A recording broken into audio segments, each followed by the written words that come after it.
ನಮಸ್ಕಾರ ವೀಕ್ಷಕರೇ, ನೇರ ನುಡಿ ವಿಶೇಷ ಕಾರ್ಯಕ್ರಮಕ್ಕೆ ಸ್ವಾಗತ. ನಾನು ಅನಿಲ್ ಅಮತಲಕಟ್ಟಿ. ಪ್ರತಿ ಸಂಚಿಕೆಯಂತೆ ಈ ಸಂಚಿಕೆಯಲ್ಲೂ ಕೂಡ ನಮ್ಮ ಕಾರ್ಯಕ್ರಮದಲ್ಲಿ ವಿಶೇಷ ಅತಿಥಿ ಇದ್ದಾರೆ.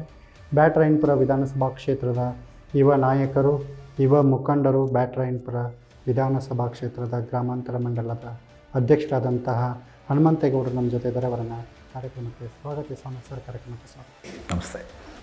ಹೇಗಿದೆ ಸರ್ ರಾಜಕಾರಣ ಹಿಂದಿನ ದಿನಗಳ ರಾಜಕಾರಣಕ್ಕೂ ಇವತ್ತಿನ ದಿನದ ರಾಜಕಾರಣಕ್ಕೂ ತುಂಬ ಚೆನ್ನಾಗಿ ಸಂಘಟನೆ ಆಗ್ತಿದೆ.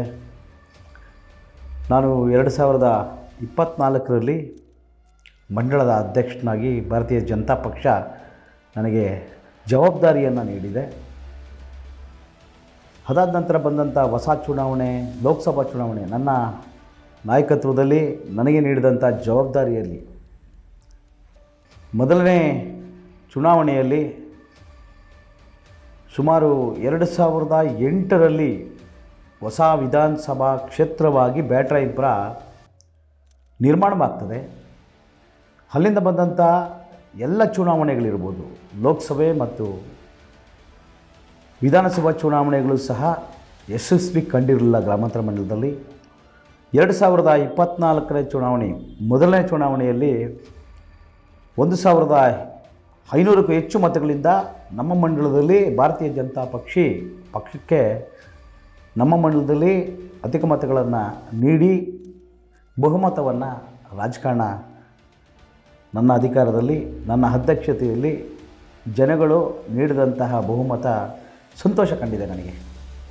ಎಲ್ಲ ಒಂದು ಕಡೆ ಬ್ಯಾಟರಾಯನಪುರ ವಿಧಾನಸಭಾ ಕ್ಷೇತ್ರ ಮನೆಯೊಂದು 3 ಬಾಗಿಲು ಆಗಿಲ್ಲ, 100 ಬಾಗಿಲು ಆಗಿದೆ ಅಂತ. ಕರೆಕ್ಟು ನೀವು ಹೇಳಿದ್ದು. ಭಾರತೀಯ ಜನತಾ ಪಕ್ಷ ಬ್ಯಾಟರಾಯನಪುರ ವಿಧಾನಸಭಾ ಕ್ಷೇತ್ರದಲ್ಲಿ ಹೊಸ ಮುಖಗಳಿಗೆ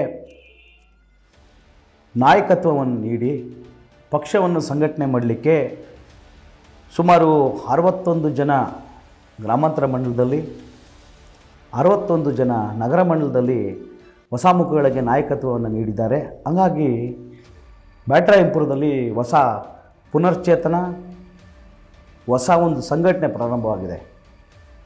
ಭಾರತೀಯ ಜನತಾ ಪಾರ್ಟಿಯಲ್ಲಿ ಹೊಸ ಮುಖಗಳಿಗೆ ಅವಕಾಶ ಕೊಡ್ತಾ ಇದ್ದೀರಿ. ಹಳಬರನ್ನ ಏನು ಮಾಡ್ತೀರಿ? ಅವತ್ತಿಂದ ಪಕ್ಷದಲ್ಲಿ ದುಡಿದವ್ರಿಗೆ ಏನು ಉಪಯೋಗ? ಕರೆಕ್ಟ್ ನೀವು ಕೇಳಿದ್ದು.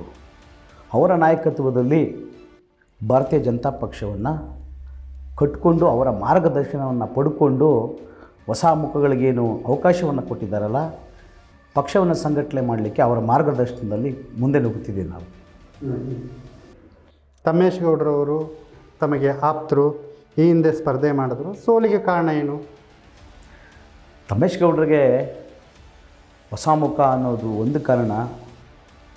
ಎರಡನೇ ಕಾರಣ ಏನಾಯಿತು, ತುಂಬ ಒಂದು 15 ದಿವಸ ಇದ್ದಂಗೆ ಘೋಷಣೆ ಮಾಡಿದ್ರು. ಅದೊಂದು ಕಾರಣ ಆಗ್ತದೆ. ಎರಡನೇ ಕಾರಣ ಏನು, ಕಾಂಗ್ರೆಸ್ ಸರ್ಕಾರದ 5 ಪ್ರಮುಖ ಬಿಟ್ಟಿ ಭಾಗ್ಯಗಳಿಂದನೂ ಸಹ ನಮಗೆ ಹೊಡೆತ ಕಂಡಿದೆ. ನಮ್ಮಲ್ಲೇ ಒಂದಷ್ಟು ಸಂಘಟನೆಯಲ್ಲಿ ವೈಫಲ್ಯಗಳು ಇದೆ ಅಂತ ನಾನು ಹೇಳಲಿಕ್ಕೆ ಬಯಸ್ತೀನಿ. ಕೆಲವರು ಹೇಳ್ತಾರೆ, ಏನೋ 4 ಕಾಸಿತ್ತು, ಎಲ್ಲಿಂದಲೋ ಬಂದು ಆ ಕಾಸು ಖರ್ಚು ಮಾಡೋದಕ್ಕೆ ಬಂದು ನಿಂತ್ಕೊಂಡ್ರೆ ಗೆಲ್ಲಕ್ಕಾಯ್ತದ? ಹೌದು, ನೀವು ಹೇಳಿದ್ದು ಕರೆಕ್ಟು. ರಾಜಕಾರಣದಲ್ಲಿ ಕಾಸು ಹೊಂದಿದ್ರೇ ಸಾಕಾಗಲ್ಲ, ಸಂಘಟನೆಯೂ ಬೇಕಾಗ್ತದೆ. ಆ ದೃಷ್ಟಿಯಿಂದ ನೀವು ನೋಡಿರ್ಬೋದು, ರಾಜ್ಯ ಮಟ್ಟದಲ್ಲಿ ತಮ್ಮೇಶ್ ಗೌಡರು ರಾಜ್ಯ ಕಾರ್ಯದರ್ಶಿಯಾಗಿ ಜವಾಬ್ದಾರಿಯನ್ನು ಯಶಸ್ವಿಯಾಗಿ ಮಾಡ್ತಿದ್ದಾರೆ. ಅದೇ ರೀತಿಯಾಗಿ ತಮ್ಮೇಶ್ ಗೌಡರು ಇವತ್ತು ಒಂದು ತಂಡವನ್ನು, ಅವರದೇ ಆದಂಥ ತಂಡವನ್ನು ಕಟ್ಟಿಕೊಂಡು ಮುಂದೆ ಬರುವಂತಹ ಅವರ ಚುನಾವಣೆಯನ್ನು ಗೆಲ್ಲಲಿಕ್ಕೆ ಎಲ್ಲ ತಯಾರಿಗಳನ್ನು ಮಾಡಿಕೊಂಡಿದ್ದಾರೆ. ಜೊತೆಗೆ ನಾನು ಆವಾಗಲೇ ಹೇಳ್ದಂಗೆ ಲೋಕಸಭಾ ಚುನಾವಣೆಯಲ್ಲಿ ಅವರಿಗೆ ಬ್ಯಾಟರಾಯನಪುರ ವಿಧಾನಸಭಾ ಕ್ಷೇತ್ರದ ಜವಾಬ್ದಾರಿಯನ್ನು ನೀಡಿದ ನಂತರ ಮೊದಲನೇ ಬಾರಿಗೆ ನನ್ನ ಮಂಡಳದಲ್ಲಿ ಪಕ್ಷಕ್ಕೆ ಮೊದಲನೇ ಬಾರಿಗೆ ಅತಿ ಹೆಚ್ಚು ಮತಗಳನ್ನು ನೀಡಿದಂತಹ ಕೊಡುಗೆ ಯಾರಿಗಾದರೂ ಸಲ್ತದೆ ಅಂದರೆ ಅದು ತಮ್ಮೇಶ್ ಗೌಡರಿಗೆ ಸಲ್ತದೆ ಅಂತ ಹೇಳಲಿಕ್ಕೆ ಬಯಸ್ತೀನಿ. ಲೋಕಸಭಾ ಚುನಾವಣೆಗಳಲ್ಲಿ ಇದುವರೆಗೂ ನಿಮ್ಮ ಮಂಡಲದಲ್ಲಿ ಲೀಡ್ ಬಂದೇ ಇರಲಿಲ್ವಾ? 2009ನೇ ಚುನಾವಣೆ, 2014ನೇ ಚುನಾವಣೆ, 2019ನೇ ಚುನಾವಣೆಯಲ್ಲಿ ಈ 3 ಚುನಾವಣೆಗಳಲ್ಲೂ ಸಹ ಒಂದು 2 ಸಲ ಭಾರತೀಯ ಜನತಾ ಪಕ್ಷ ಅಧಿಕಾರದಲ್ಲಿದ್ದರೂ ಸಹ ನಮ್ಮ ಮಂಡಲದಲ್ಲಿ 3 ಚುನಾವಣೆಗಳಲ್ಲೂ ಸಹ ನನ್ನ ಮಂಡಲದಲ್ಲಿ ಬಹುಮತ ಬಂದಿರಲಿಲ್ಲ. ತಮ್ಮೇಶ್ ಗೌಡರು ಜವಾಬ್ದಾರಿಯನ್ನು ಕ್ಷೇತ್ರದಲ್ಲಿ ತಗೊಂಡ ಮೇಲೆ 2024ರಲ್ಲಿ ಮೊದಲನೇ ಬಾರಿಗೆ ನನ್ನ ಮಂಡಲದಲ್ಲಿ 1500ಕ್ಕೂ ಹೆಚ್ಚು ಮತಗಳು ಬಹುಮತವನ್ನು ನೀಡಿದಂತಹ ಯಾವುದಾದ್ರೂ ನಾಯಕತ್ವ ಇದ್ದರೆ ಅದು ತಮ್ಮೇಶ್ ಗೌಡ್ರದಂತ ಹೇಳಲಿಕ್ಕೆ ಬಯಸ್ತೀನಿ. ಕೆಲವು ಜನ ಮಾತಾಡ್ತಾರೆ, ಅಲ್ರಿ ತಮ್ಮೇಶ್ ಗೌಡ್ರ ಹತ್ರ ಒಬ್ಬ ಜಡ್ಪಿ ಇಲ್ಲ, ಒಬ್ಬ ಕಾರ್ಪೊರೇಟ್ರ್ ಇಲ್ಲ, ಒಬ್ಬ ನಾಯಕರಿಲ್ಲ, ಏನೋ ಬೀದಿಯಲ್ಲಿರೋರನ್ನೆಲ್ಲ ತಗೊಂಬಂದು ಸಂಘಟನೆ ಮಾಡಿದ್ರೆ ಪಕ್ಷ ಕಟ್ಟೋಕ್ಕಾಗತ್ತೇನ್ರಿ? ಅವತ್ತಿಂದ ದುಡ್ದವ್ರು ನಾವೆಲ್ರಿ ಹೋಗಬೇಕು? ಒಬ್ಬನೇ ಒಬ್ಬ ಕಾರ್ಪೊರೇಟ್ರ್ ಇಲ್ರಿ, ಸುಮ್ಮನೆ ಸಭೆ ಸಮಾರಂಭ ಮಾಡಿದ್ರೆ ಮುಗಿದೋಯ್ತಾ? ನೀವು ನೋಡಿರ್ಬೋದು 2019ನೇ ಚುನಾವಣೆಯಲ್ಲಿ ಈ ಎಲ್ಲ ಕಾರ್ಪೊರೇಟ್ರುಗಳು ಇದ್ದರು, ಎಲ್ಲ ಸಂಘಟನೆ ಮಾಡುವಂಥ ಚತುರರು ಇದ್ದರು, ಮಹಾನಾಯಕರು ಇದ್ದರು. ಆ ಸಂದರ್ಭದಲ್ಲಿ ಮೋದಿಯವರ ಅತ್ಯುನ್ನತವಾದಂತಹ ಸಾಧನೆಯ ಅಲೆ ಕೂಡ ಇತ್ತು. ಅವತ್ತು ಎಲ್ಲರೂ ಇದ್ದರೂ ಸಹ ರಿಸಲ್ಟ್ ಬರಲಿಲ್ಲ. ಯಾರು ಇಲ್ಲದೆ ಇದ್ದರೂ ಸಹ ಸಂಘಟನೆಯ ಚತುರ ತಮ್ಮೇಶ್ ಗೌಡರ ನಾಯಕತ್ವದಲ್ಲಿ 2024ನೇ ಚುನಾವಣೆಯಲ್ಲಿ ಸಾಮಾನ್ಯ ಕಾರ್ಯಕರ್ತರಿಗೆ ಜವಾಬ್ದಾರಿಯನ್ನು ನೀಡಿ ಆ ಸಾಮಾನ್ಯ ಕಾರ್ಯಕರ್ತರಿಂದ ಬಹುಮತವನ್ನು ನೀಡಲಿಕ್ಕೆ ಅವರ ಶ್ರಮ ತುಂಬ ಇದೆ ಅಂತ ಹೇಳಲಿಕ್ಕೆ ಬಯಸ್ತೀನಿ. ಕೆಲವು ಜನ ಮಾತಾಡ್ತಾರೆ, ಈ ಹಿಂದಿನ ಚುನಾವಣೆಯಲ್ಲಿ ಎ ರವಿ ಅವರಿಗೆ ಟಿಕೆಟ್ ಕೊಟ್ಟಿದ್ದರೆ ಗೆಲ್ತಾ ಇದ್ದರು, ಯಾಕೆಂದರೆ ಸತತವಾಗಿ ಸೋಲ್ಕೊಂಡು ಬಂದಿದ್ದಾರೆ, ಅನುಕಂಪದ ಅಲೆ ಇದೆ, ಈ ಬಾರಿ ಕೊಟ್ಟಿದ್ದರೆ ಗೆಲ್ತಾ ಇದ್ದರು, ರಾಜಕೀಯ ಕುತಂತ್ರದಿಂದ ಟಿಕೆಟ್ ಕೊಡಲಿಲ್ಲ, ಅದಕ್ಕೆ ಬ್ಯಾಟರಾಯನಪುರ ಸೋಲನ್ನು ಕಾಣ್ತು. ಅದು ಭಾರತೀಯ ಜನತಾ ಪಕ್ಷ ಸಂಸ್ಕೃತಿನೇ ಹಾಗೆ. ವರಿಷ್ಠರ ತೀರ್ಮಾನ, ನಾಯಕರ ತೀರ್ಮಾನ, ಎಲ್ಲರೂ ಸಹ ಸಾಮಾನ್ಯ ಕಾರ್ಯಕರ್ತರಿಂದ ಹಿಡಿದು MP, ಪ್ರೈಮ್ ಮಿನಿಸ್ಟ್ರ್ವರೆಗೂ ಸಹ ನಾಯಕತ್ವಕ್ಕೆ ತಲೆ ಬಾಗಲೇಬೇಕಾಗ್ತದೆ, ಒಪ್ಕೊಳ್ಳೇಬೇಕಾಗ್ತದೆ. ಅದು ಸೋಲಾಗ್ಬೋದು, ಗೆಲುವಾಗ್ಬೋದು. ನಮ್ಮ ಪಕ್ಷದ ಸಿದ್ಧಾಂತವನ್ನು ಯಾರಿಗೆ ಕೊಟ್ಟರೂ ಸಹ ಅವರು ಸ್ಪರ್ಧೆ ಮಾಡಬೇಕಾಗ್ತದೆ. ಅದು ಸೋಲಾಗ್ಬೋದು, ಗೆಲುವಾಗ್ಬೋದು, ಅದನ್ನು ಸ್ವೀಕಾರ ಮಾಡಲೇಬೇಕಾಗ್ತದೆ ನಮ್ಮ ಪಕ್ಷದಲ್ಲಿ. ಈಗಾಗಲೇ ನಿಮ್ಮ ಪಾರ್ಟಿಯಲ್ಲಿ 3 ಗುಂಪಿದೆ. ಮುನೀಂದ್ರದೊಂದು ಗುಂಪು, ರವಿ ಅವ್ರದ್ದೊಂದು ಗುಂಪು, ನಿಮ್ಮದೊಂದು ಗುಂಪು. ಅವರವರೇ ಸ್ಥಳೀಯ ಚುನಾವಣೆಗಳಲ್ಲಿ ಸಿದ್ಧತೆ ಮಾಡಿಕೊಂಡವರೇ ಕ್ಯಾಂಡಿಡೇಟ್ಗಳನ್ನು. ಎಲ್ಲಿಗೆ ಹೋಗಿ ತಲುಪುತ್ತೆ ಈ ನಿಮ್ಮ ಜಗಳ? ಅಲ್ಲ, ಜಗಳ ಅಂತ ಏನಿಲ್ಲ.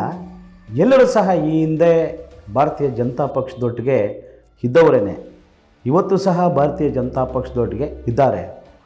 ತಾವೆಲ್ಲ ಗಮನಿಸಿರ್ಬೋದು, ಹಿಂದೆ 2008ರ ಚುನಾವಣೆಯಲ್ಲಿ, 13ರ ಚುನಾವಣೆಯಲ್ಲಿ, 18ರ ಚುನಾವಣೆ 3 ಚುನಾವಣೆಗಳು ಸಹ ಎ ರವಿಯವರು ನಾಯಕತ್ವವನ್ನು ವಹಿಸಿಕೊಂಡಿದ್ದರು. ಆ ಸಂದರ್ಭದಲ್ಲಿ BBMP ಚುನಾವಣೆ ಬಂದಿರ್ತದೆ. ಬಂದಂಥ ಸಂದರ್ಭದಲ್ಲಿ ಹಿಂದೆ ಇದ್ದಂತಹ ನಾಯಕರುಗಳು, ಅಂದರೆ ಇವರಿಗಿಂತ ದೊಡ್ಡ ನಾಯಕರು ಇದ್ದರೂ ಸಹ ರಾಜಗೋಪಾಲ್ ಇದ್ದರು, ಮುನ್ರಾಜ್ ಅವರಿದ್ದರು, ಹಿಂದೆ ಇದ್ದಂಥ ಅಧ್ಯಕ್ಷರುಗಳು, ಇನ್ನೂ ಹಲವಾರು ನಾಯಕರುಗಳ ಇವ್ರಿಗಿಂತ ಜಾಸ್ತಿ ಶಕ್ತಿ ಇದ್ದಂಥ ನಾಯಕರುಗಳು ಇದ್ದರೂ ಸಹ ಯಾರು ಡಿಫೀಟ್ ಕ್ಯಾಂಡಿಡೇಟ್ ಆಗಿರ್ತಾರೋ ಭಾರತೀಯ ಜನತಾ ಪಕ್ಷದಲ್ಲಿ, ಆ ಕ್ಷೇತ್ರದಲ್ಲಿ ಯಾರು ಸೋತಿರ್ತಾರೋ ಅವರ ನಾಯಕತ್ವದಲ್ಲಿ ಮುಂದಿನ ಚುನಾವಣೆಗಳ ಸ್ಥಳೀಯ ಸಂಸ್ಥೆಗಳ ಚುನಾವಣೆಯ ನಾಯಕತ್ವ ಸಹ ಅವ್ರದ್ದೇ ಇರ್ತದೆ ಅಂತ ಹೇಳಲಿಕ್ಕೆ ಬಯಸ್ತೀನಿ. ಇಲ್ಲ, ಈಗ ನೀವು ಹೇಳ್ತೀರಿ ಸೋತಿರೋ ಕ್ಯಾಂಡಿಡೇಟ್ಗಳಿಗೆ ಅಧಿಕಾರ ಇರುತ್ತೆ, ಅವರೇ ಟಿಕೆಟ್ ಕೊಡ್ತಾರೆ ಅಂದರೆ ಈ ಉಳಿದ ನಾಯಕರುಗಳನ್ನು ಲೆಕ್ಕಕ್ಕೆ ತಗೊಳ್ಳಲ್ಲ ನೀವು? ಅಲ್ಲ, ಲೆಕ್ಕಕ್ಕೆ ಇಲ್ಲ ಅಂತ ಏನಿಲ್ಲ. ಲೆಕ್ಕಕ್ಕೆ ತಗೊಂಡು ಅವರ ಮಾರ್ಗದರ್ಶನವನ್ನು ಸಹ ಪಡ್ಕೊಂಡು ಹೊಸ ಮುಖಗಳಿಗೆ ಅವಕಾಶವನ್ನು ಮಾಡಿಕೊಡ್ಬೇಕು ಅನ್ನೋ ದೃಷ್ಟಿಯಿಂದ ಹಲವಾರು ಹಿಂದೆ ಯಾರು ಕಾರ್ಪೊರೇಟರ್ಗಳಿದ್ದರು, ಹೊಸ ಮುಖಗಳಿಗೆ ಅವಕಾಶ ಮಾಡಿಕೊಡ್ಬೇಕು ಅಂತ ತಮ್ಮೇಶ್ ಗೌಡರ ಒಂದು ಅಭಿಪ್ರಾಯ. ಈಗ ತಮ್ಮೇಶ್ ಗೌಡರು ಹೊಸ ಮುಖಗಳಿಗೆ ಅವಕಾಶ ಕೊಡ್ತೀನಿ, ಟಿಕೆಟ್ ಕೊಡ್ತೀನಿ ಅಂತ ಎಲ್ಲರನ್ನೂ ಹೇಳ್ಕೊಳ್ತಿದ್ದೀರಿ, ಅದು ನೆರವೇರುತ್ತಾ ಅಂತ? ಖಂಡಿತ ನೆರವೇರುತ್ತೆ. ಮುಂಬರುವಂಥ ಎಲ್ಲ ಸ್ಥಳೀಯ ಸಂಸ್ಥೆಗಳಲ್ಲೂ ಸಹ ಹೊಸ ಮುಖಗಳಿಗೇ ಅವಕಾಶ ಕೊಡೋದು. ಹಳಬರಿಗೆ ಯಾರಿಗೂ ಕೊಡಲ್ಲ. ಇದು ಖಚಿತವಾದಂಥ ನನ್ನ ಮಾಹಿತಿ, ನನಗಿರುವಂಥ ಮಾಹಿತಿ. ಆ ನಿಟ್ಟಿನಲ್ಲಿ ಹೊಸ ಮುಖಗಳಿಗೆ ಅಧಿಕಾರವನ್ನು ನೀಡಬೇಕು, ಜವಾಬ್ದಾರಿಯನ್ನು ನೀಡಬೇಕು ಅನ್ನೋ ನಿಟ್ಟಿನಲ್ಲಿ ಪಾರ್ಟಿಯನ್ನು ಸಂಘಟನೆ ಮಾಡಲಿಕ್ಕೆ ಆಲ್ರೆಡಿ ಎಲ್ಲ ವಾರ್ಡ್ಗಳಲ್ಲೂ ಸಹ ಸಂಘಟನೆಯ ದೃಷ್ಟಿಯಿಂದ ತಮ್ಮೇಶ್ ಗೌಡರು ಕಾರ್ಯಕ್ರಮಗಳನ್ನು ಹಾಕ್ಕೊಂಡು ಆ ಒಂದು ನಿಟ್ಟಿನಲ್ಲಿ ಮುಂದೆ ಸಾಗ್ತಿದ್ದಾರೆ. ಅಲ್ಲ, ನೀವು ಸಂಘಟನೆಗೆ ಹಳೆಯ ಕಾರ್ಯಕರ್ತರನ್ನ ಲೆಕ್ಕಕ್ಕೆ ತಗೊಳ್ತಾ ಇಲ್ವಲ್ಲ? ಅಲ್ಲ, ಎಲ್ಲರೂ ಇದ್ದಾರೆ ಸಂಘಟನೆಯಲ್ಲಿ. ಹಿಂದೆ ಇದ್ದಂತಹ ನಗರ ಮಂಡಲದಲ್ಲಿ ಇದ್ದಂತಹ ಅಂದರೆ ಎಲ್ಲ ಇಡೀ ಕ್ಷೇತ್ರದಲ್ಲಿ ಬ್ಯಾಟರಾಯನಪುರ ಕ್ಷೇತ್ರದಲ್ಲಿ ಈ 7 ವರ್ಷಗಳಿಂದ ಮಾತ್ರನೇ ಗ್ರಾಮಾಂತರ ಮಂಡಲ ಮತ್ತು ನಗರ ಮಂಡಲ ಅಂತ ಇತ್ತು. ಅದಕ್ಕೂ ಮೊದಲು ಒಂದೇ ಅಧ್ಯಕ್ಷರು ಇಡೀ ಕ್ಷೇತ್ರಕ್ಕೆ, ಬ್ಯಾಟರಾಯನಪುರ ವಿಧಾನಸಭಾ ಕ್ಷೇತ್ರಕ್ಕೆ ಅಧ್ಯಕ್ಷರುಗಳು ಇರ್ತಿದ್ದರು. ರಾಜಗೋಪಾಲ್ ಅವರು ಅಧ್ಯಕ್ಷರಿದ್ದರು. ಅವರ ಮಾರ್ಗದರ್ಶನವನ್ನು ಸಹ ಪಡ್ಕೊಂಡು ನಿರಂತರವಾಗಿ ಅವ್ರನ್ನೂ ಸಹ ಬಳಸ್ಕೊಳ್ತಿದ್ವಿ. ಆ ಹಿಂದೆ ನಮಗೆ ಮುನ್ರಾಜ್ ಅವರು ಅಂತ ಇದ್ದರು. ಅವರು 2 ಸಲ ಅಧ್ಯಕ್ಷರಾಗಿದ್ದು ಭಾರತೀಯ ಜನತಾ ಪಕ್ಷ. ಅವರ ಮಾರ್ಗದರ್ಶನವನ್ನು ಪಡ್ಕೊಂಡು ಅವ್ರನ್ನೂ ಸಹ ಪಕ್ಷದಲ್ಲಿ ತೊಡಗಿಸ್ಕೊಂಡು ಮುಂದೆ ಸಾಗ್ತಿದ್ದಾರೆ. ಅಲ್ಲ, ರವಿ ಅವ್ರನ್ನ ನೀವು ಚುನಾವಣೆಯಲ್ಲಿ ಬಳಸ್ಕೊಳ್ತೀರಿ ಅನ್ನೋದು ನನಗೇನು ಅನ್ನಿಸ್ತಾ ಇಲ್ಲ ಈಗಿನ ವಾತಾವರಣ ನೋಡಿದ್ರೆ. ಇಲ್ಲ, ಹಾಗಂತ ಏನಿಲ್ಲ. ರವಿ ಅಣ್ಣವರು ಪಕ್ಷದ ಜೊತೆ ಚೆನ್ನಾಗಿದ್ದಾರೆ. ವೈಯಕ್ತಿಕ ಕಾರಣಗಳಿಂದ ಒಂದು ಚುನಾವಣೆಯಲ್ಲಿ ಅವರ ಮಕ್ಕಳ ಮದುವೆ ಕಾರ್ಯಕ್ರಮದಿಂದ ಅವರು ಹಿಂದೆ ಸರಿದಿದ್ದರು. ಲೋಕಸಭಾ ಚುನಾವಣೆಯಲ್ಲಿ ಹಿಂದೆ ಸರಿದಿದ್ರು ಅನ್ನೋದಕ್ಕಿಂತ ಮುಖ್ಯವಾಗಿ ಅವರ ಮಾರ್ಗದರ್ಶನದಲ್ಲೇ ನಾವು ಚುನಾವಣೆಗಳನ್ನು ಮಾಡ್ಕೊಂಡು ಹೋಗಿದ್ವಿ. ಮೊನ್ನೆ ಅವರು ನಮ್ಮ ಮಾಧ್ಯಮದಲ್ಲೇ ಒಂದು ಹೇಳಿಕೆ ಕೊಟ್ಟರು, ನನಗೆ ಹೈಕಮಾಂಡ್ ನಿರ್ದೇಶನ ನೀಡಿದೆ, ನೆಕ್ಸ್ಟ್ ನನಗೆ ಟಿಕೆಟ್ ಕೊಡುತ್ತೆ, ಅದಕ್ಕೆ ನಾನು ಸಂಘಟನೆಯನ್ನು ಮಾಡ್ತಾ ಇದ್ದೀನಿ ಅಂತ. ಭಾರತೀಯ ಜನತಾ ಪಕ್ಷದಲ್ಲಿ ಯಾರು ಬೇಕಾದ್ರೂ ಸಂಘಟನೆ ಮಾಡ್ಬೋದು. ಅವರಿಗೆ ಅಧಿಕಾರವನ್ನು ನೀಡೋದು ಅದು ಪ್ರಮುಖರು, ಸರ್ವೋಚ್ಚ ನಾಯಕರು, ಹೈಕಮಾಂಡ್ ಅಂತ ಇರುತ್ತದೆ. ಅವರೇನಾದರೂ ಹೇರವಿಯವರಿಗೆ ಮತ್ತೊಬ್ಬರಿಗೆ ಹನುಮಂತೇಗೌಡರಿಗೆ ಏನಾದರೂ ಟಿಕೆಟ್ ಕೊಟ್ಟರೆ ಭಾರತೀಯ ಜನತಾ ಪಕ್ಷ ಅವ್ರಿಗೂ ಸಹ ಕೆಲಸ ಮಾಡಬೇಕಾಗ್ತದೆ. ಇದು ನಮ್ಮ ಪಕ್ಷದ ಸಿದ್ಧಾಂತಗಳು ಅಂತ ಹೇಳಲಿಕ್ಕೆ ಬಯಸ್ತೀನಿ. ನಿಮ್ಮ ಜಗಳದಲ್ಲಿ ಕೂಸು ಬಡವಾಯಿತು ಅಂದಂಗೆ ಕಾರ್ಯಕರ್ತರು ಬಡವರಾಗ್ತಿದ್ದಾರೆ. ಏನು ಬಡವರಾಗ್ತಿಲ್ಲ. ಸಂಘಟನೆ ನೀವು ನೋಡಿರ್ಬೋದು. 2020 ಚುನಾವಣೆಯಲ್ಲಿ ನಾನು ಹೇಳಲಿಕ್ಕೆ ಬಯಸ್ತೀನಿ, 2018 ಚುನಾವಣೆಗಿಂತ 19ನೇ ಚುನಾವಣೆಗಿಂತ 2023 ಅಲ್ಲಾದಂಥ ಸೋಲು, ಹಿನ್ನಡೆ, ಮಾಡಿದಂಥ ಮೋಸ ಇವೆಲ್ಲಕ್ಕಿಂತ ಹೆಚ್ಚಾಗಿ 2024ನೇ ಲೋಕಸಭಾ ಚುನಾವಣೆಯಲ್ಲಿ ನೀವು ನೋಡಿರ್ಬೋದು ಹೊಸ ತಂಡ ಯಾವ ರೀತಿಯಾಗಿ ಹುಮ್ಮಸ್ಸ ಕೆಲಸ ಮಾಡಿ ಅಧಿಕಾರ ಪಾರ್ಟಿಗೆ, ಭಾರತೀಯ ಜನತಾ ಪಕ್ಷಕ್ಕೆ ಲೋಕಸಭಾ ಚುನಾವಣೆಯಲ್ಲಿ 36,000 ಮತಗಳಿಗೆ ಅಧಿಕ ಮತಗಳನ್ನು ನೀಡಿದ್ದು ಯಾವುದು ಇದ್ದರೆ ಬ್ಯಾಟರಾಯನಪುರ ಕಾನ್ಸ್ಟಿಟ್ಯೂನ್ಸಿ ಅಂತ ಹೇಳಲಿಕ್ಕೆ ಬಯಸ್ತೀನಿ. ಲೋಕಸಭಾ ಚುನಾವಣೆಯಲ್ಲಿ ಮೋದಿ ಮುಖ ನೋಡಿ ಹೋಗ್ತಾ ಇರ್ತಾರೆ, ತಮ್ಮೇಶ್ ಗೌಡರ ಮುಖ ನೋಡಿ ಓಟ್ ಹಾಕಲ್ಲ ಅನ್ನೋದು ಇರ್ಬೋದು. ಅದನ್ನೇ ಹೇಳಲಿಕ್ಕೆ ಬಯಸ್ತೀನಿ ನಾನು. ಹೆಂಗೆ ತಗೊಳ್ತೀರಿ ನೀವು? ಅದಕ್ಕೆ ಹೇಳ್ತಿದ್ದೀನಿ. ನಾನು ಹೇಳಲಿಕ್ಕೆ ಬಯಸ್ತಿರೋದು ಏನಂದರೆ 2014ನೇ ಚುನಾವಣೆಯಲ್ಲಿ 2019ನೇ ಚುನಾವಣೆ ಲೋಕಸಭಾ ಏನು ವ್ಯತ್ಯಾಸಗಳನ್ನು ಆವಾಗಲೇ ನಾನು ಹೇಳಿದೆ. ಹಾಗಾಗಿ ನಮ್ಮ ಸಂಘಟನೆ ಗಟ್ಟಿಯಾಗಿದೆ. ಒಂದು ಕರೆ ಕೊಟ್ಟರೆ ಸಾಕು. ಹೊಸ ಬ್ಯಾಟರಾಯನಪುರ 2018ರಲ್ಲಿ ಏನು ಉದ್ಭವ ಆಯಿತು, ಅವತ್ತಿಂದ ಇವತ್ತಿನವರೆಗೂ 1,000 ಜನ ಸೇರಿ ಇಲ್ಲಿ ಪ್ರೊಟೆಸ್ಟ್ ಮಾಡಲಿಲ್ಲ. ಮೊನ್ನೆ ಕೃಷ್ಣಬೈರ ಗೌಡರ ವಿರುದ್ಧವಾಗಿ, ಭೂಗಳತನದ ವಿರುದ್ಧವಾಗಿ ಒಂದು ಹೋರಾಟಕ್ಕೆ ತಮ್ಮೇಶ್ ಗೌಡರು ಕರೆ ಕೊಡ್ತಾರೆ. ಅವ್ರು ಇಲ್ಲದೆ ಇದ್ರೂ ಸಹ 2,500 ಕಾರ್ಯಕರ್ತರು ಸೇರಿ ಒಂದು ಪ್ರೊಟೆಸ್ಟನ್ನು ಮಾಡ್ತಾರೆ. ಇದು ಸಂಘಟನೆ, ತಮ್ಮೇಶ್ ಗೌಡರ ಸಂಘಟನೆ, ತಮ್ಮೇಶ್ ಗೌಡರು ಹಾಕ್ಕೊಂಡಿರುವಂಥ ಕ್ಯಾಲ್ಕುಲೇಷನ್ಸ್. ತಮ್ಮೇಶ್ ಗೌಡರು ಬರೀ ಪ್ರತಿಭಟನೆ ಮಾಡ್ತಾರಾ ಅಥವಾ ಹಗರಣಗಳನ್ನ ಆಚೆ ತೆಗಿತಾರ? ಪ್ರತಿಭಟನೆ ಮಾಡಿದ್ರೇ ಹಗರಣಗಳು ಹೊರಗಡೆ ಬರೋದು. ಅಲ್ಲ, ಅವ್ರಿಗೆ ಶಿಕ್ಷೆ ಕೊಡಿಸ್ತಕ್ಕಂಥದ್ದು ಆಗಬೇಕಲ್ಲ. ಶಿಕ್ಷೆ ಕೊಡೋದಕ್ಕೆ ನ್ಯಾಯಾಲಯ ಇದೆ, ಸರ್ಕಾರ ಇದೆ. ಸರ್ಕಾರದ ಒಟ್ಟಿಗೆ ಅವರು ಸೇರಿಕೊಂಡು ಸರ್ಕಾರ ನ್ಯಾಯಾಲಯಕ್ಕೆ ಕೆಲವು ದಾಖಲಾತಿಗಳನ್ನು ಕೊಡಬೇಕಾಗ್ತದೆ. ಆ ನಿಟ್ಟಿನಲ್ಲಿ ಅವರಿಗೆ ಯಾರಿಗೇ ಆಗಲಿ ಶಿಕ್ಷೆ ಆಗ್ತದೆ. ತಮ್ಮೇಶ್ ಗೌಡರು ಸುಮ್ಮನೆ ಬೀದಿಯಲ್ಲಿ ನಿಂತ್ಕೊಂಡು ಹೋರಾಟ ಮಾಡ್ತಾರೆ, ಅದರಲ್ಲೆಲ್ಲ ಪೊಳ್ಳು ಏನೂ ಇಲ್ಲ, ಸುಮ್ಮನೆ ಡ್ರಾಮಾ ಮಾಡ್ತಾರೆ. ಜನಗಳ ಕಣ್ಣಿಗೆ ನಾನು ಹೋರಾಟ ಮಾಡ್ತಾಯಿದ್ದೀನಿ, ನಾನು ಸಂಘಟನೆ ಮಾಡ್ತಾಯಿದ್ದೀನಿ ಅಂತ ತೋರಿಸ್ಕೊಳ್ಳೋಕ್ಕೆ ಇದೊಂದು ಡ್ರಾಮಾ. ಅಲ್ಲ, ಆ ರೀತಿಯಾದಂತಹ ಹುಚ್ಚು ಹೇಳಿಕೆಗಳಿಗೆ ನಾವೆಲ್ಲ ಆನ್ಸರ್ ಕೊಡೋಕ್ಕಾಗಲ್ಲ. ನಾವು ಆನ್ಸರ್ ಕೊಡೋದೇನಿದ್ರು ಚುನಾವಣೆಗಳಲ್ಲಿ ರಿಸಲ್ಟಲ್ಲಿ ಫಲಿತಾಂಶ ಯಾವ ರೀತಿಯಾಗಿ ಬರಬೇಕು ಅನ್ನೋ ದೃಷ್ಟಿಯಿಂದ ತಮ್ಮೇಶ್ ಗೌಡರು ಮಾಡಿದ್ದಾರೆ. ಅದು ಸಕ್ಸಸ್ ಕೂಡ ಆಗಿದ್ದಾರೆ. ರವಿ ಅವರು ಸತತವಾಗಿ ಸೋಲೋದಕ್ಕೆ ಕಾರಣ ಏನು? 2008ರಲ್ಲಿ ಕ್ಷೇತ್ರ ಹೊಸದಾಗಿ ನಿರ್ಮಾಣವಾಯಿತು. ಆ ಸಂದರ್ಭದಲ್ಲಿ ನಗರ ಮಂಡಲದಲ್ಲಿ BJP ಚೆನ್ನಾಗಿತ್ತು. ಗ್ರಾಮಾಂತರ ಮಂಡಲ ಬಂದಿದ್ದು ಹೊಸದಾಗಿ ಸೇರ್ಪಡೆ ಆಗಿದ್ದು, ಜಲ ಹೋಬಳಿ ಸೇರ್ಪಡೆ ಆಗಿದ್ದು. ಹಿಂದೆ ದೇವನಹಳ್ಳಿ ಕ್ಷೇತ್ರದಲ್ಲಿದ್ದಂಥ ಒಂದು ಹೋಬಳಿಯನ್ನು ತಂದು ಬ್ಯಾಟರಾಯನಪುರಕ್ಕೆ ಸೇರಿಸ್ತಾರೆ. ಅವತ್ತಿನ ದಿನಗಳಲ್ಲಿ ಜಾಲ ಹೋಬಳಿಯಲ್ಲಿ BJP ಸಂಘಟನೆ ತುಂಬ ಕೆಳಮಟ್ಟದಲ್ಲಿತ್ತು. ಅದು ಒಂದು ಕಾರಣ. ಅತಿ ವೇಗವಾಗಿ ಹೊಸದಾಗಿ ನಿರ್ಮಾಣವಾದಂಥ ಕ್ಷೇತ್ರ ಕ್ಯಾಂಡಿಡೇಟ್ನ ಕೊಡೋದು ಸ್ವಲ್ಪ ಲೇಟ್ ಆಯಿತು ಅಂತ ನನ್ನ ಅಭಿಪ್ರಾಯ. ಈ ಹಿಂದೆ ಸೋಲ್ಕೊಂಬರೋದಕ್ಕೆ ಅದೇ ಕಾರಣ. ಅದು ಒಂದು ಚುನಾವಣೆ 2008ನೇ ಚುನಾವಣೆ, 2013ನೇ ಚುನಾವಣೆ ಏನು ಬರ್ತದೆ ಅವಾಗೇನಾಯಿತು, ಪಕ್ಷ ಎರಡು ಹೋಳಾಗಿತ್ತು. ಯಡಿಯೂರಪ್ಪನವರು ಒಂದು ಪಕ್ಷವನ್ನು ಕಟ್ಟಿಕೊಂಡು ಹೊರಗಡೆ ಹೋಗಿದ್ದರು. ಆ ಕಾರಣದ 2018ನೇ ಚುನಾವಣೆಯಲ್ಲಿ ರವೀಣ್ಣನವರಿಗೆ ಸೋಲಾಯಿತು. 2018ನೇ ಚುನಾವಣೆ 2018ನೇ ಚುನಾವಣೆಯಲ್ಲಿ ಏನಾಗಿತ್ತು, ಒಂದಷ್ಟು ಗೊಂದಲಗಳಿಂದ ಭಾರತೀಯ ಜನತಾ ಪಕ್ಷಕ್ಕೆ ಹಿನ್ನಡೆ ಆಯಿತು. ನಿಮ್ಮ ಪಕ್ಷದ ಒಳಗಡೆ ಗೊಂದಲ? ಇದು ನಮ್ಮ ಪಕ್ಷದ ಗೊಂದಲ ಇರ್ಬೋದು, ಕೃಷ್ಣ ಬೈರೇಗೌಡರು ಮಾಡುವಂಥ ಒಂದಷ್ಟು ಕುತಂತ್ರಗಳಿರ್ಬೋದು. ಈ ರೀತಿ ನಮ್ಮ 2018ನೇ ಚುನಾವಣೆಯಲ್ಲಿ ಗೆಲ್ಲಬೇಕಾದಂಥ ಅತಿ ಅಲ್ಪಸಂಖ್ಯೆಯಿಂದ ರವೀಣ್ಣವರು 4200-300 ಓಟ್ಗಳಿಂದ ಸೋತಿರ್ತಾರೆ. ಕೃಷ್ಣ ಬೈರೇಗೌಡರು ವೆಲ್ ಎಜುಕೇಟೆಡ್ ಅಂತಾರೆ, ಕುತಂತ್ರ ಮಾಡ್ತಾರ? ಈಗ ಯಾರು ಎಜುಕೇಟೆಡ್ ಅಲ್ಲ, ಯಾರಿಲ್ಲ. ಇವತ್ತು ಪ್ರತಿಯೊಬ್ಬರೂ ಸಹ ಗ್ರ್ಯಾಜುಯೇಟೇ. ಇವತ್ತಿನ ದಿನಗಳಲ್ಲಿ ಪ್ರತಿಯೊಬ್ಬರೂ ಸಹ ಗ್ರ್ಯಾಜುಯೇಟೇ. ಮಿನಿಮಮ್ ಎಜುಕೇಷನ್ ಇವತ್ತು ಭಾರತ ದೇಶದಲ್ಲಾಗಿರ್ಬೋದು, ನಮ್ಮ ಕರ್ನಾಟಕದಲ್ಲಾಗಿರ್ಬೋದು, ಅದರಲ್ಲೂ ಬೆಂಗಳೂರಿನಲ್ಲಿ ಮಿನಿಮಮ್ ಎಜುಕೇಷನ್ ಏನು ಅಂದರೆ ಡಿಗ್ರಿ. ಅವರು ಸಹ ಪಡ್ಕೊಂಡಿರೋ ಡಿಗ್ರಿನ ಬೇರೆ ಏನಿಲ್ಲ. ಅಲ್ಲ, ಕುತಂತ್ರ ರಾಜಕಾರಣ ಕೃಷ್ಣ ಬೈರೇಗೌಡರು ಮಾಡ್ತಾರೆ ಅಂತ ನನ್ನ ಪ್ರಶ್ನೆ. 100% ಕುತಂತ್ರ ರಾಜಕಾರಣ ಮಾಡ್ತಾರೆ, 100% ಮಾಡ್ತಿದ್ದಾರೆ.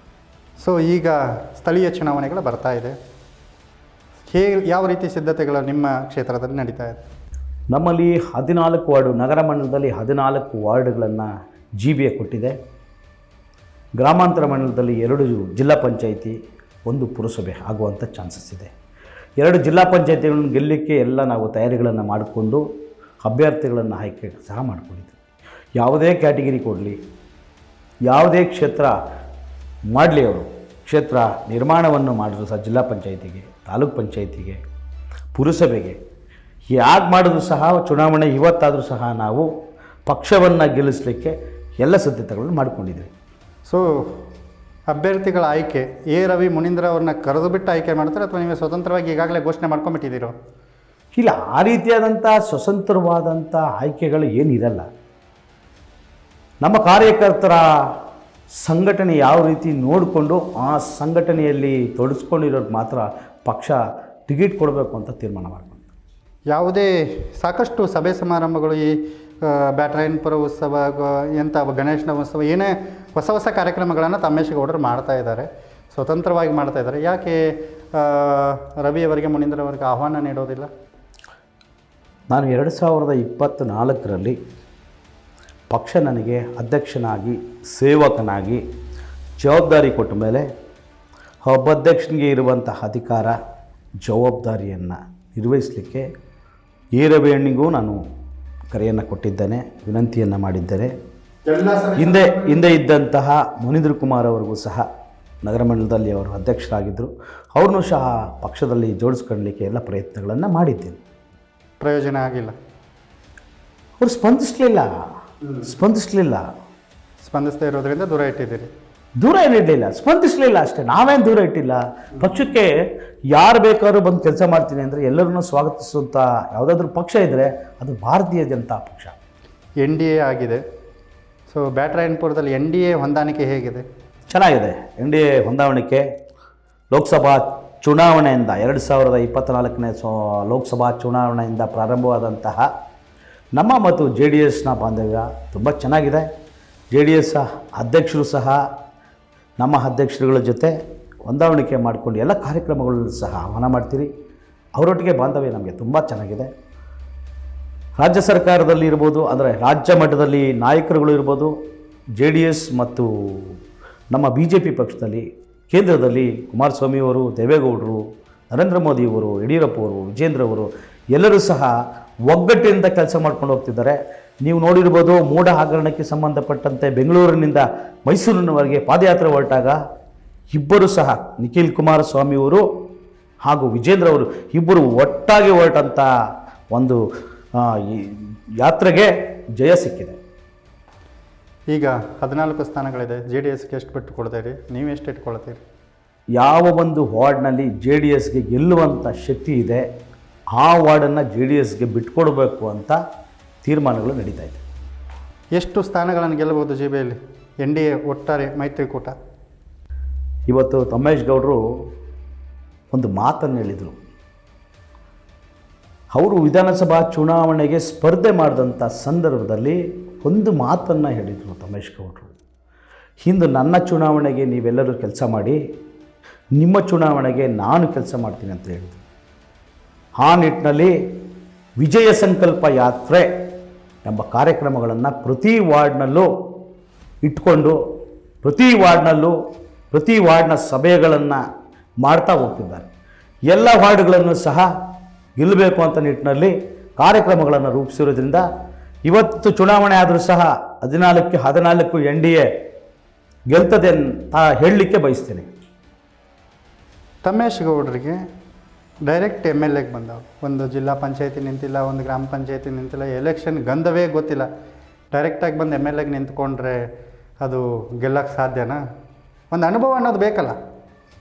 ಅನುಭವ ಅಂತ ಹೇಳೋದಾದರೆ ಸಂಘ ಪರಿವಾರದಲ್ಲಿ AVBPಯಲ್ಲಿ ಸತತವಾಗಿ 10 ವರ್ಷಗಳ ಕಾಲ ಯಾರಾದರೂ ಕೆಲಸ ಮಾಡೋರು ಅಂದರು ತಮ್ಮೇಶ್ ಗೌಡರು ಅಂತ ಹೇಳಲಿಕ್ಕೆ ಬಯಸ್ತೇನೆ.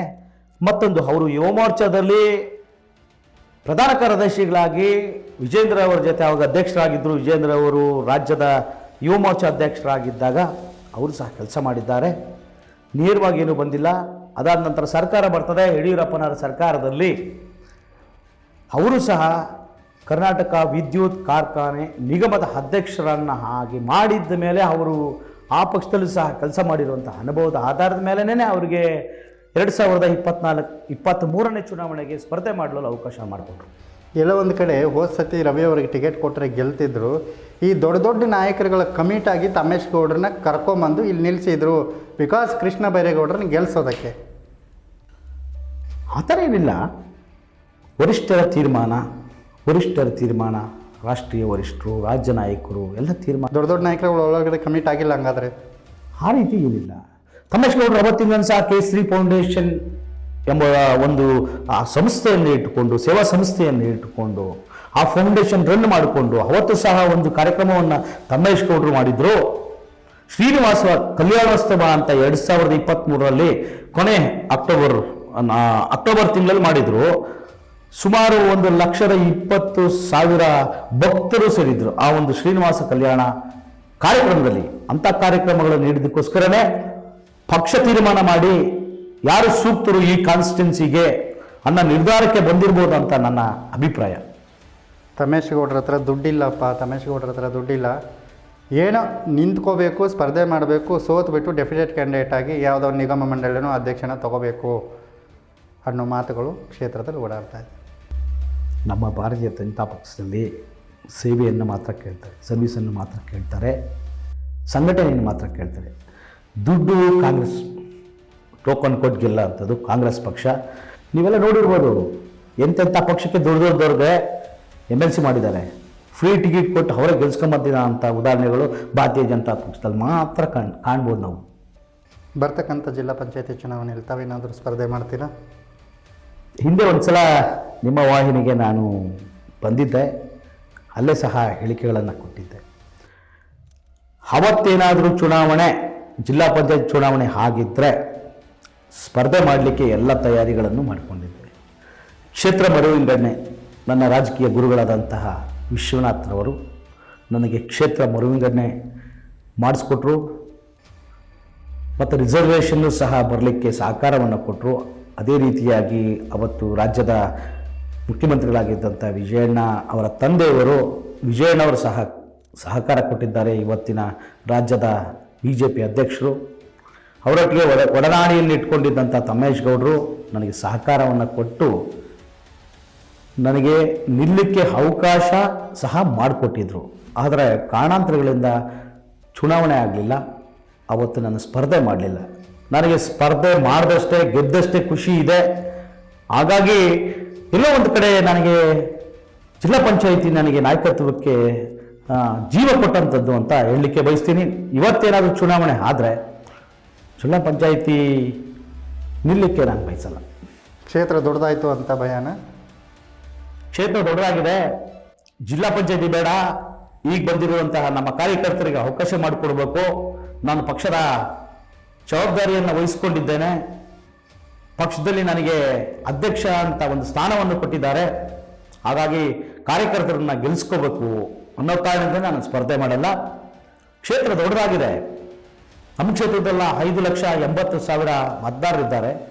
ಕ್ಷೇತ್ರ ಮರುವಿಂಗಡಣೆ ಆದರೆ ಒಂದು ಅವಕಾಶ ಮಾಡಿಕೊಡ್ಲಿ ಪಕ್ಷ ಅನ್ನೋದಕ್ಕೋಸ್ಕರ ಕಾಯ್ತಿದ್ದೇನೆ ಹೊರತು ಇವತ್ತು ಚುನಾವಣೆ ಬಂದರೆ ಯಾರನ್ನು ಬೇಕಾದ್ರೂ ಗೆಲ್ಸ್ಕೊಬರ್ತೀನಿ ಅಂತ ಹೇಳಕ್ಕೆ ಬಯಸ್ತೀನಿ. ವಿಶ್ವನಾಥ್ ರಾಜಕೀಯ ಗುರುಗಳು ಅಂದ ತಕ್ಷಣ ನೆನಪಿಗೆ ಬಂತು ನನಗೆ. ವಿಶ್ವನಾಥ್ ಮತ್ತು ಕೃಷ್ಣ ಬೈರೇಗೌಡರ ಬಾಂಧವ್ಯ ಭಾಳ ಚೆನ್ನಾಗಿದೆ ಅಂತ ಮಾತಾಡ್ತಾರೆ, ನಿಜನ? ಇಲ್ಲ, ಬಾಂಧವ್ಯ ಸಂಬಂಧ ಅಂತ ಹೇಳೋದಾದ್ರೆ ವಿಶ್ವನಾಥ್ ಅವ್ರಿಗೂ ಮತ್ತು ಕೃಷ್ಣ ಬೈರೇಗೌಡರಿಗೂ ಯಾವುದೇ ರೀತಿಯಾದಂಥ ರಾಜಕೀಯ ಸಂಬಂಧನೂ ಇಲ್ಲ ಅಥವಾ ಬಾಂಧವ್ಯ ಸಹ ಇಲ್ಲ. ಹಾಗಂತ ಬಾಂಧವ್ಯಗಳು ಹೇಳಕ್ಕೆ ಬಂದರೆ, ಸಂಬಂಧಗಳು ಅಂತ ಹೇಳಕ್ಕೆ ಬಂದರೆ ಅವರು ಬೀಗರು ಅನ್ನೋದು ಸುರೇಶ್ ಅವರು ಮತ್ತು ವಿಶ್ವನಾಥ್ ಅವರು ಮಾತ್ರನೇ. ಅವರು ರಾಜಕೀಯ ವೈರಿಗಳು. ಅವತ್ತಿಂದ ನಾನು ಹತ್ತಿರದಿಂದ ನೋಡಿದ್ದೀನಿ ವಿಶ್ವನಾಥ್ ಅವ್ರನ್ನ, ನಾನು ಹತ್ತಿರದಿಂದ ನೋಡಿದ್ದೀನಿ. ಪ್ರತಿ ಕಾರ್ಯಕ್ರಮಗಳಲ್ಲೂ ಸಹ ಕೃಷ್ಣ ಬೈರೇಗೌಡರನ್ನ ಸೋಲಿಸಬೇಕು ಅನ್ನೋ ರೀತಿಯಿಂದ ನಮಗೆಲ್ಲ ಪ್ರೋತ್ಸಾಹ ನೀಡಿಕೊಂಡು ಅವರನ್ನು ಸೋಲಿಸಲೇಬೇಕು ಅನ್ನೋ 1-2-3 ನನಗೆ ಕಾರ್ಯಕ್ರಮಗಳು ಸಹ ನೀಡಿದ್ದಾರೆ. ಆ ವಿಚಾರಕ್ಕೆ ನನ್ನ ಗಮನಕ್ಕೆ ಬಂದಿದ್ದು ನಾನು ಹೇಳೋದೇನೆಂದರೆ, ನೀವು ಕೇಳಿದಂಥ ಪ್ರಶ್ನೆ ಅದು ಸುಳ್ಳು ಅಂತ ಹೇಳಲಿಕ್ಕೆ ಬಯಸ್ತೀನಿ. ಸರ್, ಈಗ ಬ್ಯಾಟರಾಯನಪುರ ವಿಧಾನಸಭಾ ಅಂದರೆ ಕ್ಷೇತ್ರ ವಿಂಗಡಣೆ ಆಗುತ್ತೆ, ಒಂದಷ್ಟು ಕ್ಷೇತ್ರಗಳು ಅದು ಯಲಹಂಕ ಆಗಿರ್ಬೋದು, ಬ್ಯಾಟರಾಯನಪುರ 7 ಕ್ಷೇತ್ರ ಆಗುತ್ತೆ ಅನ್ನೋ ಒಂದು ಮಾಹಿತಿ ಇದೆ. ತಾವು ಜಿಲ್ಲಾ ಪಂಚಾಯತಿ ನಿಲ್ಲೆಲ್ಲ ಕಾರ್ಯಕರ್ತರಿಗೆ ಅವಕಾಶ ಮಾಡಿಕೊಡ್ತೀನಿ ಅಂತ ಹೇಳಿದ್ರೆ ಏನಾದರೂ MLA ಕಣ್ಣಿಟ್ಟಿದ್ದೀನಿ?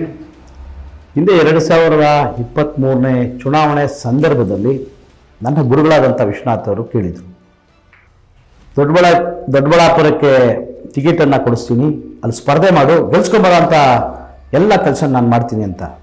ಆದರೆ ಅವತ್ತು ನಾನು ಜಿಲ್ಲಾ ಪಂಚಾಯತಿಗೆ ನಿಲ್ಲಬೇಕು ಅನ್ನೋ ಕಾರಣಕ್ಕೋಸ್ಕರ ನಾನು ಅವತ್ತು ಆಸಕ್ತಿ ತೋರಿಸಲಿಲ್ಲ. ಇವತ್ತು ಕ್ಷೇತ್ರ ಮರುವಿಂಗಡಣೆ ಆದರೆ ಏನಾದರೂ ಆದರೆ ಬ್ಯಾಟರಾಯನಪುರ ವಿಧಾನಸಭಾ ಕ್ಷೇತ್ರದಲ್ಲಿ ತಮ್ಮೇಶ್ ಗೌಡರ ನಾಯಕತ್ವ, ತಮ್ಮೇಶ್ ಗೌಡರ ಸಹಕಾರ, ನಮ್ಮ ಗುರುಗಳ ಆಶೀರ್ವಾದ ಕೂಡ, ವಿಶ್ವನಾಥ್ ಅವರ ಗುರುಗಳ ಆಶೀರ್ವಾದದಿಂದ ಸ್ಪರ್ಧೆ ಮಾಡ್ತೀನಿ. ಸ್ಪರ್ಧೆ ಮಾಡಿದ್ರೆ ಎಲ್ಲ ಮತದಾರರು ಸಹ ಇವತ್ತು ಸಹ ನನ್ನೊಟ್ಟಿಗೆ ಇದ್ದಾರೆ. ಜಿಲ್ಲಾ ಪಂಚಾಯತಿಯಲ್ಲಿ ಯಾವ ರೀತಿ ಗೆಲ್ಲಿಸ್ತೀನಿ ಅಂತ ಒಗ್ಗಟ್ಟಾಗಿ ಬರ್ತಿದ್ರು, ಅದೇ ರೀತಿಯಾಗಿ ಒಗ್ಗಟ್ಟಿನ ಮಂತ್ರವನ್ನು ಸಹ ನಮ್ಮ ಭಾಗದಲ್ಲಿ ಹೇಳ್ತಿದ್ದಾರೆ. ಹಂಗಾಗಿ ಒಂದು ಅವಕಾಶ ಮಾಡಿಕೊಟ್ರೆ, ಪಕ್ಷ ಅವಕಾಶ ಮಾಡಿಕೊಟ್ರೆ ನಿಲ್ಲಕ್ಕೆ ತಯಾರಿದ್ದೇನೆ ಅಂತ ಹೇಳಲಿಕ್ಕೆ ಬಯಸ್ತೀನಿ. ಕನಸೇನಿಲ್ಲ, ಪಕ್ಷ ಏನಾದರೂ ಜವಾಬ್ದಾರಿ ಕೊಟ್ಟರೆ ನಿರ್ವಹಿಸುವಷ್ಟ ಶಕ್ತಿ ನನಗೆ ಇದೆ ಅಂತ ದೇವರಲ್ಲಿ ನಾನು ಯಾವಾಗಲೂ ಪ್ರಾರ್ಥನೆ ಮಾಡ್ತಿರ್ತೀನಿ. ಓಕೆ ಸರ್, ಕೊನೆಯದಾಗಿ ಒಂದಷ್ಟು ರಾಜಕಾರಣಿಗಳ ಹೆಸರನ್ನು ಹೇಳ್ತೇನೆ, ಒಂದೇ ವಾಕ್ಯದಲ್ಲಿ ಅವರ ಬಗ್ಗೆ ಹೇಳಬೇಕು. ಸಿದ್ದರಾಮಯ್ಯ ಕರಪ್ಷನ್. DK ಶಿವಕುಮಾರ್ ಧೈರ್ಯವಂತ, ಯೋಗ ಇಲ್ಲ. ಧೈರ್ಯವಂತ, ಯೋಗ ಇಲ್ಲ. ದೇವೇಗೌಡರು ಅಂಥವ್ರು ಮತ್ತೊಬ್ಬರನ್ನು ಹುಟ್ಟಲಿಕ್ಕೆ ಸಾಧ್ಯ. HD ಕುಮಾರಸ್ವಾಮಿ ಒಳ್ಳೆ ರಾಜಕಾರಣಿ, ವಿಷಯವಂತ. ವಿಜಯೇಂದ್ರ ಯುವಕರ ಕಣ್ಮಣಿ. ತಮೇಶ್ ಗೌಡ್ರು ನಾಯಕತ್ವವನ್ನು ಯಾರಿಗಾದ್ರೂ ಜವಾಬ್ದಾರಿ ವಹಿಸಿದ್ರೆ ಮುಂದುವರಿಸುವಂಥವಾಯ್ತು. SR ವಿಶ್ವನಾಥ್ ಗಂಡುಗಲಿ. ಕೃಷ್ಣ ಬೈರೇಗೌಡ ಕೆರೆ ನುಂಗಿದಂಥ ವೀರ. ಕೆರೆ A ರವಿ ಒಳ್ಳೆ ನಾಯಕತ್ವ ವಿಚಾರಗಳನ್ನು ಇಟ್ಕೊಂಡು ಬಂದಂಥ ಸಂಘ ಪರಿವಾರದಲ್ಲಿ ಇದ್ದಂಥ ಒಳ್ಳೆಯ ವ್ಯಕ್ತಿ. ಮುನೀಂದ್ರ ಕುಮಾರ್ ಒಬ್ಬ ಒಳ್ಳೆ ಕಾರ್ಪೊರೇಟರ್. Thank you sir. ಭಾಳಷ್ಟು ವಿಷಯಗಳನ್ನು ಚರ್ಚೆ ಮಾಡಿದ್ರಿ. ಬ್ಯಾಟರಾಯನಪುರ ವಿಧಾನಸಭಾ ಕ್ಷೇತ್ರದ ಸಾಕಷ್ಟು ವಿಷಯಗಳನ್ನ ತಿಳಿಸಿದ್ರಿ. ಜೊತೆಗೆ ತಮ್ಮ ಮಂಡಲ ಅಧ್ಯಕ್ಷ ಸ್ಥಾನದಲ್ಲಿ ಹೆಚ್ಚಿನ ಸ್ಥಾನಗಳನ್ನು ಸ್ಥಳೀಯ ಚುನಾವಣೆಯಲ್ಲಿ ತಾವು ಕೂಡ ಗೆಲ್ಲಲಿ ಅಂತ ಕಾರ್ಯಕ್ರಮಕ್ಕೆ ಬಂದಿದ್ದಕ್ಕೆ ಧನ್ಯವಾದ. ನೋಡಿದ್ರಲ್ಲ ವೀಕ್ಷಕರೇ, ಬ್ಯಾಟರಾಯನಪುರ ವಿಧಾನಸಭಾ ಕ್ಷೇತ್ರ ಜೊತೆಗೆ ತಮ್ಮೇಶ್ ಗೌಡರ ಬಗ್ಗೆ ಮತ್ತು ಬ್ಯಾಟರಾಯನಪುರ ವಿಧಾನಸಭಾ ಕ್ಷೇತ್ರದ ಒಂದಷ್ಟು ಮಾಹಿತಿ, ಸೋಲಿಗೆ ಕಾರಣ ಏನು, ಮುಂದೆ ಏನಾಗಬಹುದು, ತಮ್ಮೇಶ್ ಗೌಡರ ಭವಿಷ್ಯ ಏನು, ಅನೇಕ ವಿಷಯಗಳ ಬಗ್ಗೆ ನಮ್ಮ ಜೊತೆ ಚರ್ಚೆಯನ್ನು ಮಾಡಿರ್ತಕ್ಕಂಥ ಹನುಮಂತೇಗೌಡರು ಕೂಡ ಮುಂದಿನ ದಿನಗಳಲ್ಲಿ ಹೆಚ್ಚಿನ ಸ್ಥಾನಗಳನ್ನು BJP ಅಥವಾ NDAಗೆ ಗೆಲ್ಲಿಸ್ಕೊಂಡು ಬರಲಿ ಅಂತ ಹೇಳ್ತಾ ಇವತ್ತಿನ ಕಾರ್ಯಕ್ರಮವನ್ನು ಮುಕ್ತಾಯ ಮಾಡೋಣ. ಮುಂದಿನ ಸಂಚಿಕೆಯಲ್ಲಿ ಮತ್ತೋರ್ವ ವಿಶೇಷ ಅತಿಥಿಯೊಂದಿಗೆ ನಾನು ನಿಮ್ಮನ್ನು ಭೇಟಿ ಮಾಡ್ತೀನಿ. ಅಲ್ಲಿವರೆಗೆ ನೋಡ್ತಾ ಇರಿ ಜನಶಕ್ತಿ ನ್ಯೂಸ್. ಇದು ನಂಬಿಕೆಯ ವಾಸ್ತವ ರೂಪ.